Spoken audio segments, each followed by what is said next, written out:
What's up, you guys? We're back with another Beat the Odds NFL edition on OddChecker. But before we get started, OddChecker is doing a great giveaway that you guys will want to get in on. They are giving away a free NFL jersey of your choice. So to enter, you have to subscribe to the OddChecker YouTube channel. You gotta like this video, and you gotta comment below with your choice of jersey and your size. Make sure that your Twitter handle is below. I mean, who doesn't want a free NFL jersey? I mean, I don't know if I'm allowed to win, but I need to replace my Tom Brady Patriots jersey now. So hopefully I'll win. OddChecker crew, I don't know if that's possible, but make sure you guys join to get that free NFL jersey. Now let's get started into our Week 5 picks. Guys, how are you?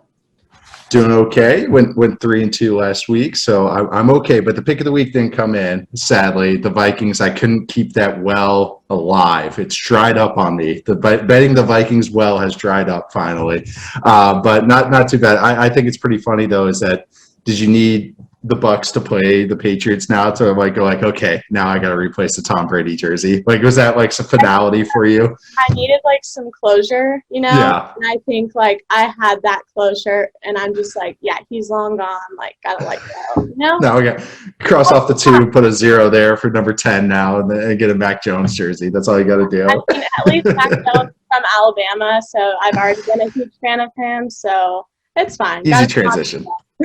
Exactly. How'd you do, Justice? I think I went 4-1. Needed it. You know, started off hot in week 1, and then week 2 and 3 got a little iffy. Good week 4. Let's keep this thing rolling, I think.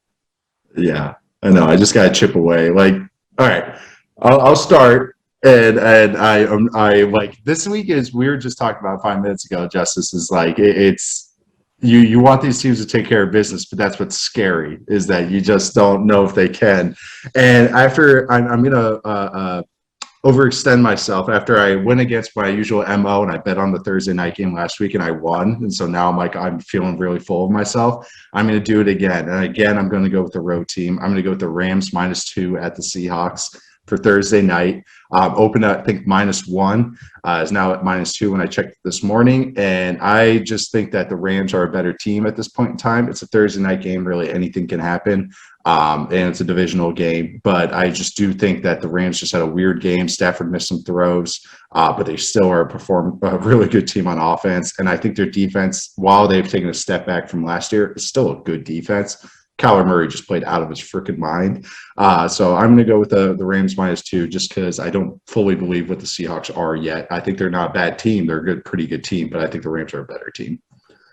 Yeah, that's one that I was thinking about too. I didn't pick it, but if you look at the hashtag analytics and what McVay did, you know, in the red zone and on a 4th down, they left about like 12 points on the board just by, kicking it. That. So, yeah, odd game. I don't expect the Rams to have that kind of result, weekly. I'm going to roll with my Green Bay Packers off the top. -3 at Cincinnati. It opened at -3.5, dropped down to -3 somehow. Jair is out. Probably, all indication is that it's a pretty significant shoulder injury. So maybe that's impacting it. But at the end of the day, I mean, I'm not sold on what Cincinnati's done.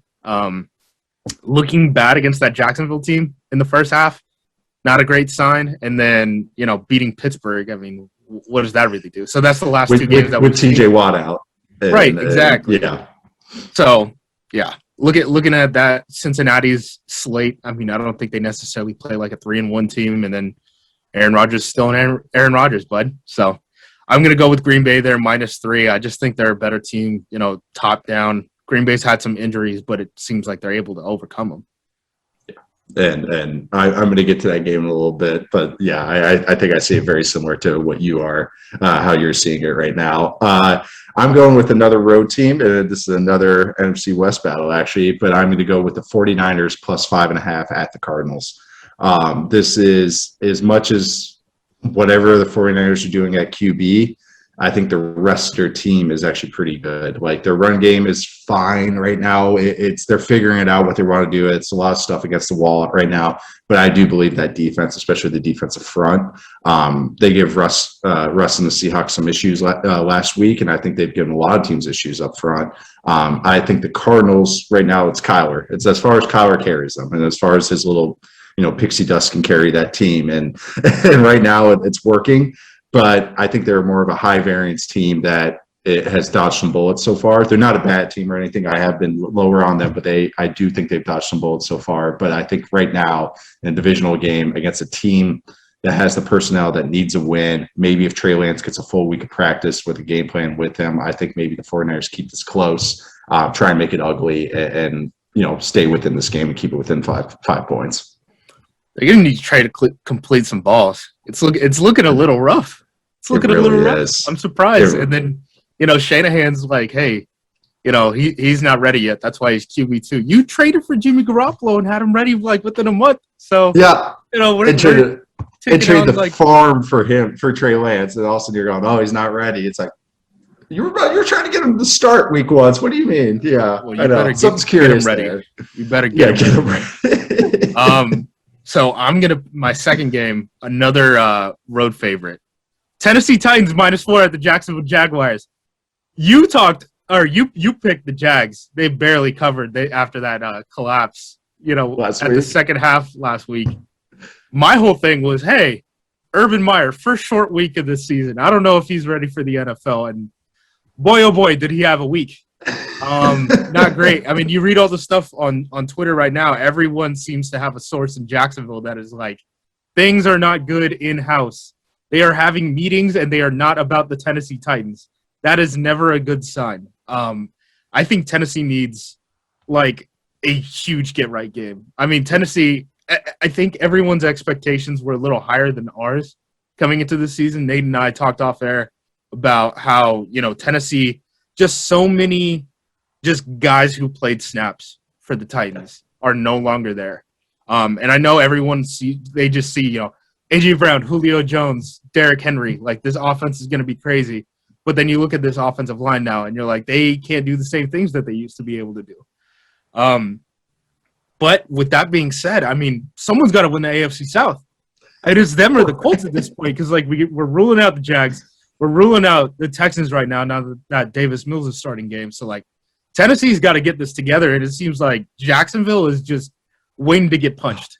Like, waiting to get punched.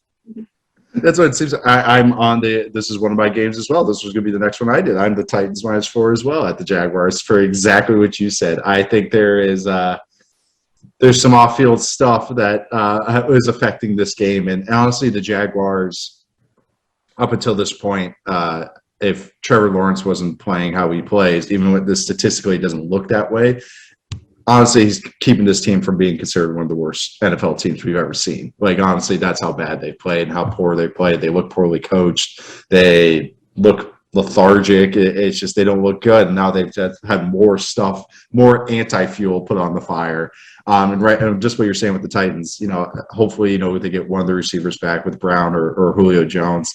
They're not going to give up that many sacks like they did last week against the Jets. I think they're just learning what they are as well. But I agree with you. I think Titans is a get-right game from them, and then they're just going to take advantage of what's going on in Jacksonville this week. So that's my next pick. So that's going off of yours. So what's your fourth one? Third. Learn to count, Nate Tice. Goodness gracious. Oh, yeah. Oh, that's third? Okay, I'm so excited. I did when I listed these, I put my pick of the week first, and now it just always screwed me. And now I'm already screwed up. Because I already knew what the only game I like this entire week is my pick of the week. So go off of that. We're going off that, dear listeners. My next pick, New Orleans Saints -2 at Washington. Really, I mean, it's just that Washington front, and then it seems like nothing else about that team is collectively put together. Jack Del Rio's defensive structure seems like it's an issue week to week. I know everyone wants to kind of hang their hat on just the front seven talent, but they have issues on that back end. They barely beat Atlanta. Atlanta has one of the worst offensive lines in the league. So I think going against New Orleans, where they have their stuff together up front for the most part, you can beat them up a little bit, from guard to guard. But they have great tackle, a great tackle pairing. And then I think this New Orleans team is just like a little bit better than they've kind of shown on film the last couple of weeks. I'm trying to figure them out, dude. Like once they get Eric McCoy back at center, I think they're gonna take off. I think right now they're playing a little. I agree with you. I can't figure them out. Michael Thomas coming back is gonna help them at some point too. They have literally no receivers, and like it's against New England. It was very telling that they had no receiver talent because Bill Belichick realized that too. He was like, "Are you got nobody to get open? He's like clamp them up, clamp them up." Press and load the box, baby, and see what you can do. So I know I've been trying to figure out with the Saints team, but I think I see exactly what you're seeing as well. Even if I'm staying away from that game, I have no idea. I agree with Washington stuff. I in coverage they can't cover anybody. They're not blitzing at all. They run 3 coverages. They're starting. I love Tyler Hanke. XFL legend, XFL's finest. Old Dominion's finest, but it's just I don't know. It's that team's a weird team at this point in time. They're a year away from I think being what people thought they might have been this year, and Fitzpatrick not being in there doesn't help at all either. Okay, for now my 4th game, I am going with the Panthers -4 hosting the Eagles. Just again, continuing one of my angles as works for me so far this regular season is betting against the Eagles. I just do not think the national perception of them is actually what they are. And I have said this every week on this show, so I don't really need to say too much more, but I think the Panthers weren't as good as a lot of people have thought. Obviously, the Cowboys exposed that. They lack, pass catching or pass defense a little bit. They're light in the box, but they can get after you on 3rd down and passing downs because they do have some cool blitz stuff and they have a lot of team speed. But if you have a good run game, you can get after the Panthers defense. The Eagles, on the other hand, kind of run a college type offense with some shot plays in there, and Jalen Hurts does what he can, but he's kind of maxed out at this point. The stats are not as telling us what his actual play is. So, again, I'm going to go with the Panthers -4 before the national fan bases figure out exactly what the Eagles are this season. Yeah, I don't think that's a bad idea either. I mean, like I said, take care of business week, right? I mean, That's what we're really hoping with a lot of these teams. My 4th is going to be the Chicago Bears at the Las Vegas Raiders. The Raiders are 5.5-point home favorites. The Raiders really did have an opportunity to kind of roll over against the Chargers, and they didn't do it. I mean, they kept fighting through it.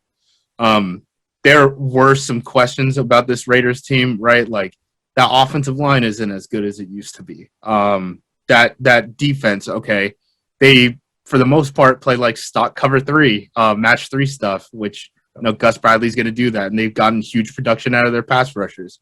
Well, their pass rushers are still looking solid. So, I'm trusting this Raiders team a little bit more, like week by week. I'm not sure if Derek Carr is that like MVP candidate that people thought. I saw that the graphic for Monday Night Football. They had it ready for the Raiders top 3 offense ever in the first 3 weeks of the season, and they're like, we're not seeing it this week. That first half didn't go so glowingly. Yeah, exactly. Yeah. But hey, they were able to throw to Waller. They remembered Waller is just a freak, and that Henry Ruggs can run crossers across anyone's face.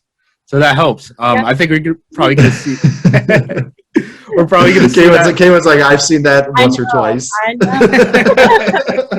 Henry Ruggs can run really, really fast. Roll Tide. So yeah, I mean, that's just kind of my thought on it. And then, Chicago, just still weird stuff. Like Matt Nagy's like, I didn't call plays, but I don't want to talk about it. Also, don't bring it up ever. And Justin Fields isn't going to be the starter when we come back, even though, he had a great game. Steve Young in the pregame for that Monday Night Football game. Livid. He's like, did Justin Fields look like a starter? Okay, build on that. I don't understand what we're doing here. What was his Big Ben quote, by the way? Like, didn't he lay into Big Ben? Oh, he basically was like, I can't believe that Big Ben is out here looking like that. And he seemed like jealous. He was like, I could just be out there right now. Like at 50 years old. Like I could just be cashing checks. This is absurd. So yeah. Yeah. That's where we're at. Bad. It's bad. It's October 5th, and we're like, I can't believe Big Ben is starting football games. Yep. That's what we said last season too. Oh man, pick of the week time. Yeah, let's get into it. Well, I'll get started.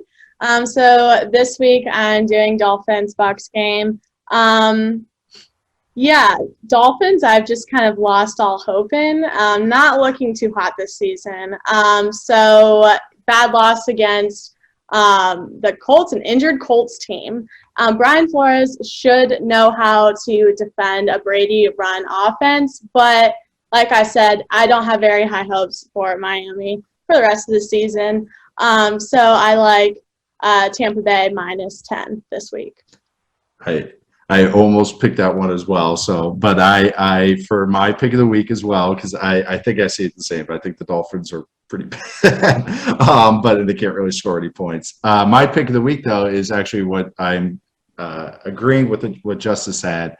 I'm going with the Packers -3 at the Bengals. I think this is just I don't understand this line.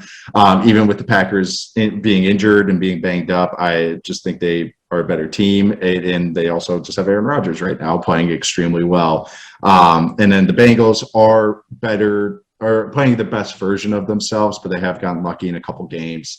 And I just think this team, all of a sudden, they're going to get in a situation where they may have to go tit for tat with Aaron Rodgers. I don't know if that's exactly the game plan they want. I don't think this is a game plan anybody want. And I do think the Packers have some guys up front that, even with Jair Alexander out in coverage, I think pass rush wise, they might be able to get home a little bit more and create some chaos on Burrow.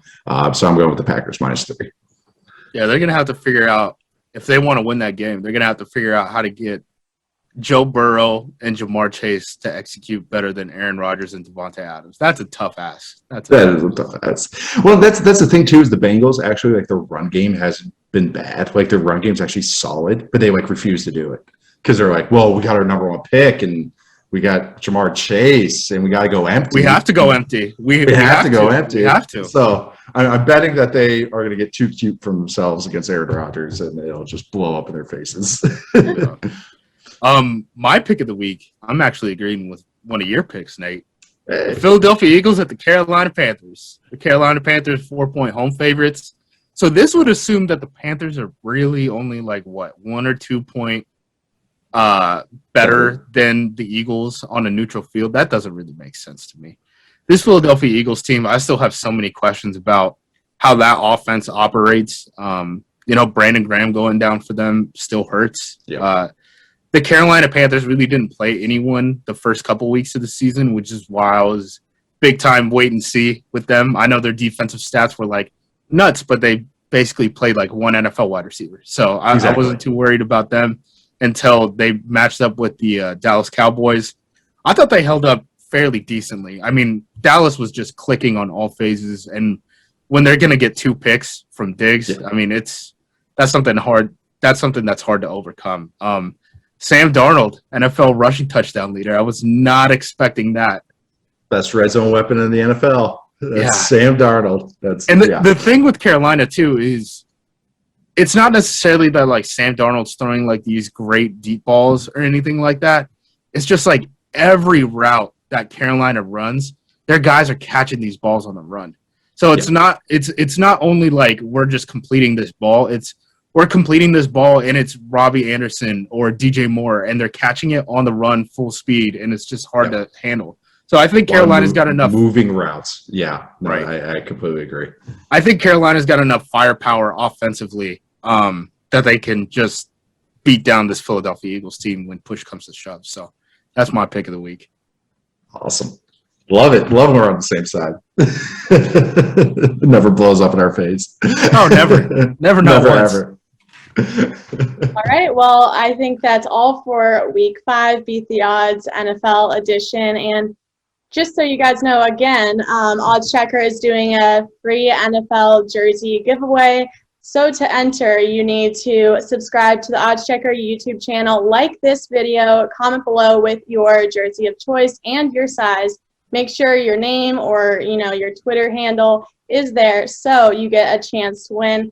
I hope I win a Mac Jones Patriots jersey. I need it. Well, that's all for this week. We will catch you guys next week with our week 6 picks.